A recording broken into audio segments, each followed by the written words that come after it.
नमस्कार, my PD समाचार देख रहे हैं आप और मैं हूं आपके साथ स्वेच्छा। देखिए, पप्पू यादव की गिरफ्तारी के बाद अब एक के बाद ऐसे ट्वीट्स हमारे सामने आ रहे हैं जिसने पूरा माहौल ही अलग चेंज कर दिया है। देखिए, जब पप्पू यादव की गिरफ्तारी होती है तो उसके बाद सबसे पहला ट्वीट आता है राहुल गांधी का, उसके बाद प्रियंका गांधी और अब राजद के नेता शिवानंद तिवारी, जिनके तरफ से भी जो एक ट्वीट सामने आया जिसमें उन्होंने पप्पू यादव के समर्थन पोस्ट पर अपनी बातें लिखी है। अब चलिए आपको बताते हैं कि आखिर क्या कुछ लिखा है शिवानंद तिवारी ने। दरअसल शिवानंद तिवारी जो है पोस्ट के माध्यम से ये कहते हुए नजर आते हैं कि पप्पू यादव बिहार की राजनीति में मुख्य और विशिष्ट व्यक्तित्व है। वह ऐसे एकमात्र राजनेता है जिन्होंने 3 बार निर्दलीय उम्मीदवार के रूप में चुनाव जीतने का रिकॉर्ड बनाया है। निर्दलीय उम्मीदवार और भी हैं, लेकिन एक से अधिक बार निर्दलीय चुनाव जीतने का इतिहास सिर्फ और सिर्फ पप्पू यादव के नाम दर्ज है। कुल मिलाकर अब तक वे 6 मर्तबा लोकसभा का चुनाव जीत चुके हैं। अपने चुनावी सफर की शुरुआत उन्होंने विधानसभा चुनाव से ही की थी। वह चुनाव भी वे निर्दलीय उम्मीदवार के रूप में ही लड़ रहे थे और लड़ने के बाद जीते भी। इसी के साथ उन्होंने आगे कहा कि पप्पू यादव का शरीर भले ही भारी भरकम हो, लेकिन उनके व्यक्तित्व की सबसे बड़ी खासियत उनकी असाधारण सक्रियता है। बिहार की राजनीति में शायद ही कोई ऐसा नेता होगा जो इतनी ऊर्जा और फुर्ती के साथ हर जगह मौजूद रहता है। सुबह वे कहीं और दिखाई देते हैं तो शाम को किसी दूसरे इलाके में लगातार जनता के बीच।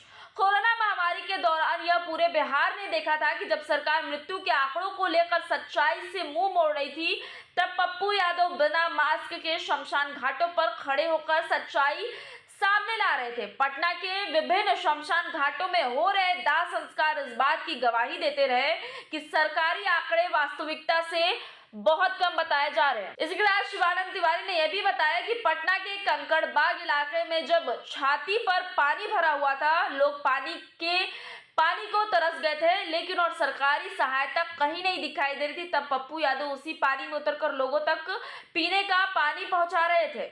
आज वही पप्पू यादव गिरफ्तार है। बताया जा रहा है कि उनकी गिरफ्तारी किसी अत्यंत पुराने मामले में हुई थी। हमारे देश की न्याय व्यवस्था की यह विडंबना है कि मुकदमे 35 और 30 वर्षों तक चलते रहे हैं और अचानक किसी एक दिन गिरफ्तारी हो जाती है। कागजों में लिखा होता है कि अभियुक्त को समन जारी किया गया, लेकिन वह अभियुक्त तक कभी पहुंचा ही नहीं। अचानक पुलिस गिरफ्तारी का वारंट लेकर पहुंच जाती है। इसका व्यक्तिगत अनुभव हम लोगों को भी रहा है। इसी के साथ पप्पू यादव की गिरफ्तारी ने एक बार फिर से न्यायपालिका और पुलिस के काम करने के तरीके पर गंभीर सवाल उठा दिए हैं। हमें विश्वास है कि उन्हें जल्द जमानत मिल जाएगी, लेकिन इस घटना ने हमारी कानूनी व्यवस्था की कार्यप्रणाली को उजागर अवश्य कर दिया है।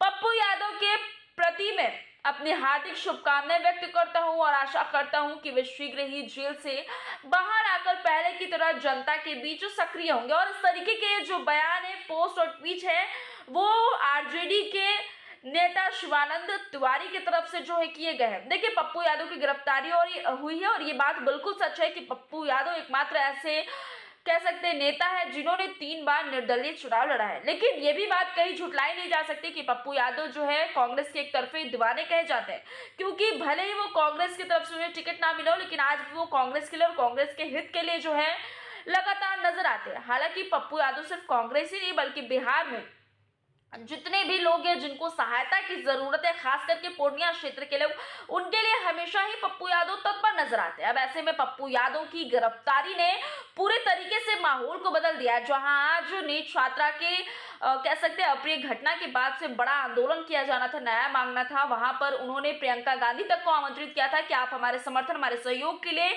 ग्राउंड लेवल पर आए। तो वही अब पप्पू यादव को देर रात जो है गिरफ्तार करके ले जाते हैं। गिरफ्तारी आधी रात को हुई है। मामला बताया जा रहा है कि 35 साल पुराना है।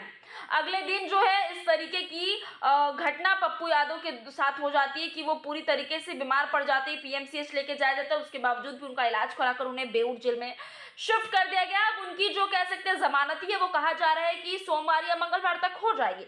लेकिन जो आंदोलन था आज यानी इतवार को था। अब इसके पीछे क्या राजनीति थी, क्या रणनीति थी, कोई षड्यंत्र था या फिर ये सब बस महज कॉन्सिडेंट की तरह ही था? चलिए, जो कुछ भी था वो तो आगे दिखेगा ही, लेकिन पप्पू यादव जब भी जेल से बाहर निकलेंगे और उनके बयानों का इंतजार आपके साथ साथ हमें भी रहेगा। खबर को छोड़े चलते हैं, मैं स्वेच्छा बने रहे माय पीडी समाचार के साथ।